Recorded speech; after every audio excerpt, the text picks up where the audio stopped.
You are surrounded by portals into other worlds. You might not always see them, but they are always there.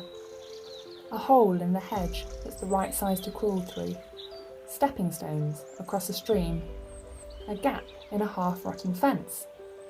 This book is about one such portal, a door in the trunk of a tree. The world that the door leads to is full of shadows. There are monsters that appear with the stars. There's a young prince who lives in a tower, and a forest that's home to giant birds. But don't worry, you won't be alone. Follow the silver moth. It will show you the way. Hello, children of Richmond and Kingston. My name's Francesca Gibbons, and I am the author of this book, A Clock of Stars, The Shadow Moth, which is illustrated by Chris Riddell. I just wanted to do a quick message to say I am so excited to be shortlisted for the Spark Children's Book Award. This story has been rattling around in my head since I was about 12 years old. That's when I first had the idea for the book. So it really means a lot to me to be shortlisted, and I hope that you will enjoy reading it.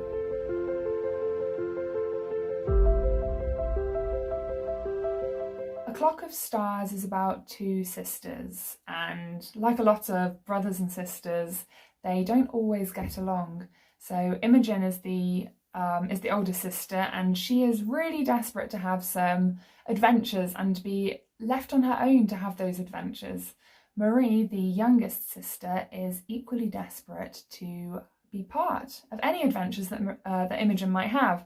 So there's a bit of conflict there. When this strange silver moth shows up, Imogen decides to follow it, and it leads her through an old abandoned garden to a door in a tree. And I don't know what you would do if you found a door in a tree, but Imogen decides to go through it.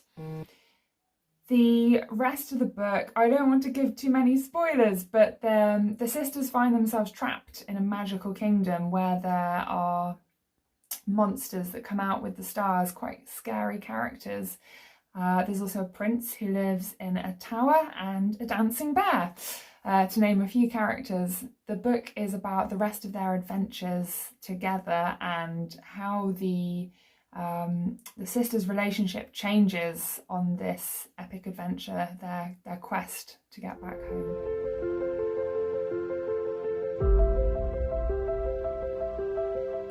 I am now going to do a short reading from the very beginning of my book. The monster stood alone on the side of the mountain. He held out his hands. Fly with courage and speed and the will of the stars. If you just do one thing, help return what is ours.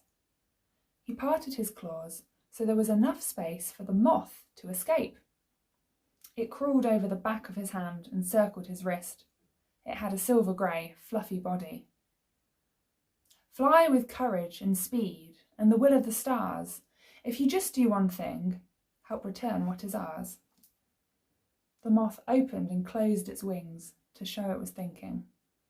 Then it travelled up the monster's arm. I'd forgotten how strange you creatures are, said the monster, scratching his bald head. All the other moths just flew away. The moth's tiny legs tickled the monster's collarbone. He closed his eyes and repeated the words for a third time. Fly with courage and speed and the will of the stars. If you just do one thing, help return what is ours. The monster opened his eyes. The moth was crawling across his face, past his teeth, which stuck out like tusks, over his squished-in nose and onto the top of his head. That's it, he said. You've reached the end of Zubi. There's no more of me. There was a faint flutter, and he looked up. The moth was flying away. But it wasn't travelling across the forests like the moths he'd released before. It was heading up the face of the mountain. Zubi soon lost track of its shape in the darkness, even with his sensitive eyes. Where are you going? He called. You won't find it among the stars.